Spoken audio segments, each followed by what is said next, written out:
If your cat suddenly disappears for hours, crawls under the bed, or hides in a closet you didn't even know it could fit into, there's a real reason behind that behavior. And in some cases, it's your cat's body quietly telling you something serious is wrong. By the end of this video, you'll understand exactly why cats hide when they're dying, what's actually happening in their brain when they do it, and the specific signs that separate a normal hiding day from something you need to take seriously right now. To understand this, you have to go back millions of years before cats were ever anyone's pet.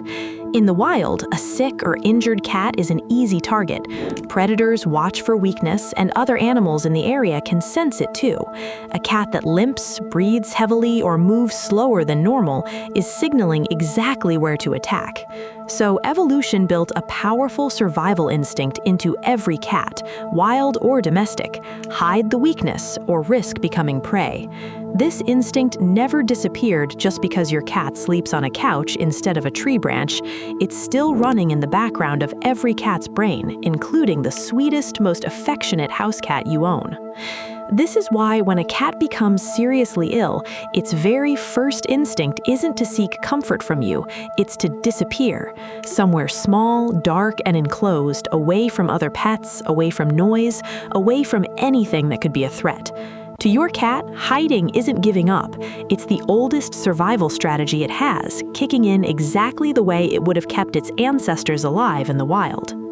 It helps to remember that cats were domesticated far more recently and far more loosely than dogs. Dogs were bred for thousands of years specifically to work alongside humans, to look to us for direction and protection. Cats mostly domesticated themselves, moving into human settlements to hunt rodents drawn to stored grain, while keeping almost all of their original wild instincts intact underneath the friendly, affectionate behavior we see day to day.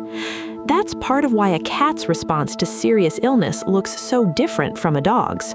A sick dog will often move closer to its owner, seeking comfort and reassurance. A cat's instinct pulls in the opposite direction, toward isolation, because that's what kept its wild ancestors alive long enough to recover, or at least to avoid being someone else's easy meal while vulnerable. But here's what makes this especially hard for cat owners. Normal cats hide sometimes too.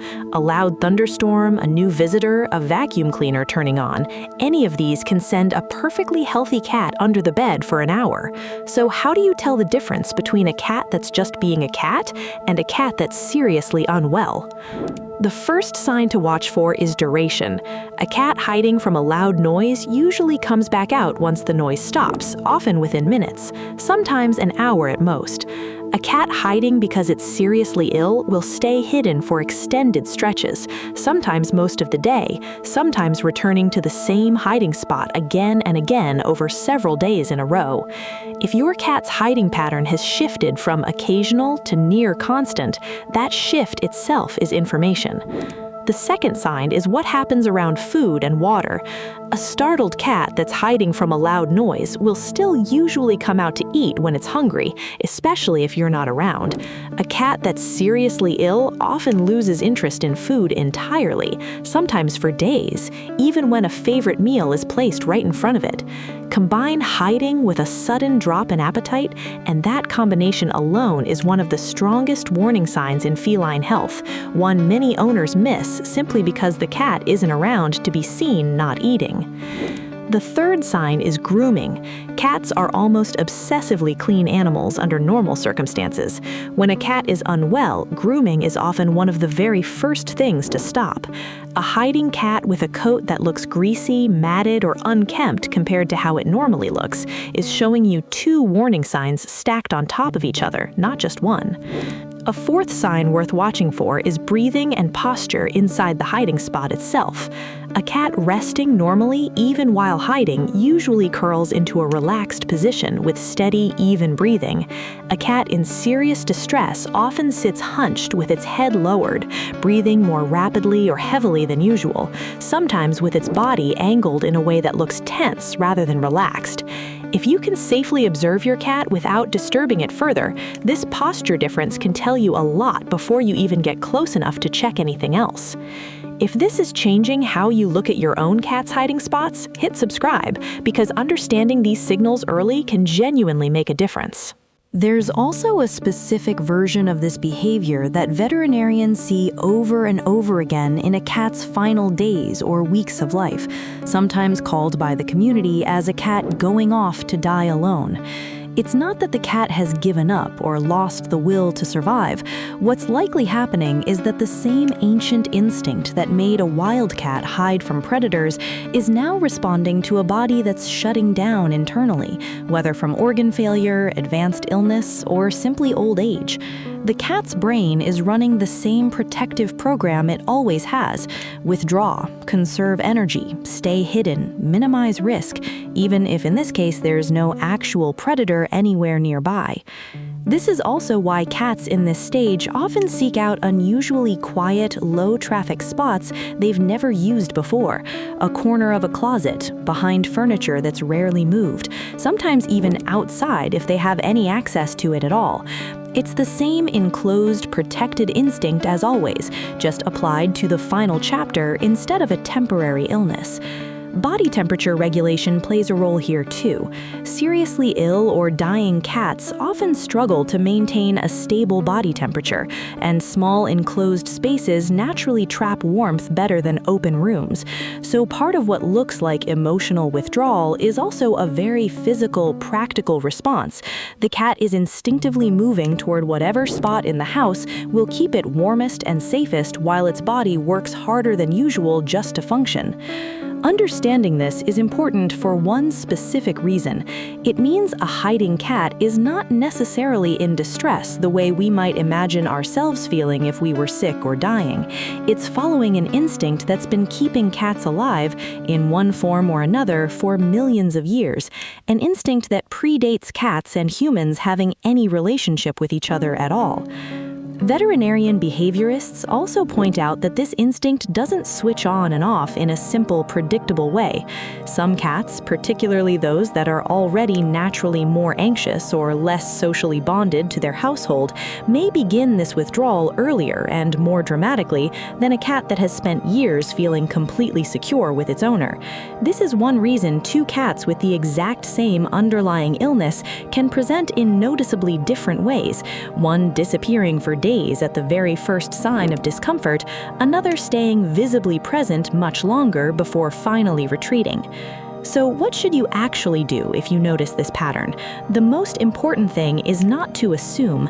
Extended hiding combined with appetite loss and reduced grooming is a signal to get your cat examined by a veterinarian as soon as possible, not a signal to simply wait it out at home.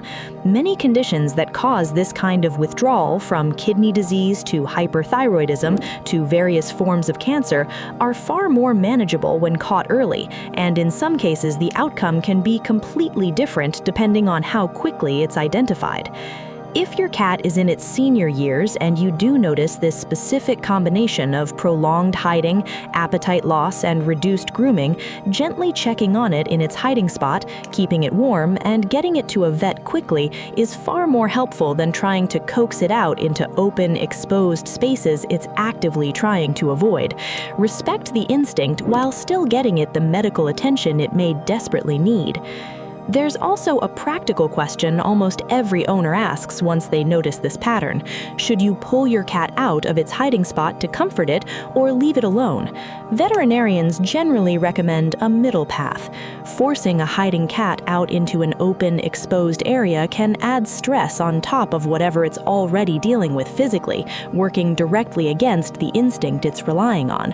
At the same time, checking on it gently, speaking in a calm voice, and placing food, water, and a soft blanket within easy reach of the hiding spot lets you monitor its condition without fighting its natural response. If it needs to be moved for a vet visit, doing so slowly and calmly, ideally with a carrier brought to the hiding spot rather than chasing the cat across the house, tends to cause far less added stress. It's also worth knowing that veterinarians use a broader set of signals beyond hiding alone to judge how serious a situation actually is, sometimes referred to informally as a quality of life check.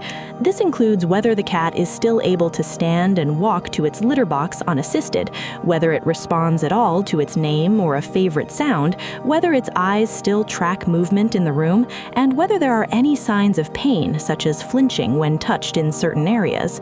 None of these signs on their own are definitive, but taken together alongside hiding, appetite loss, and reduced grooming, they help a veterinarian and an owner make sense of how urgent the situation really is.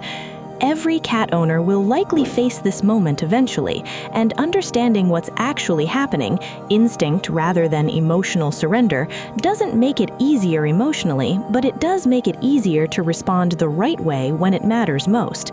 If this helped you understand your cat a little better, let us know in the comments, and consider subscribing for more science-backed looks into the behaviors your cat shows you every single day.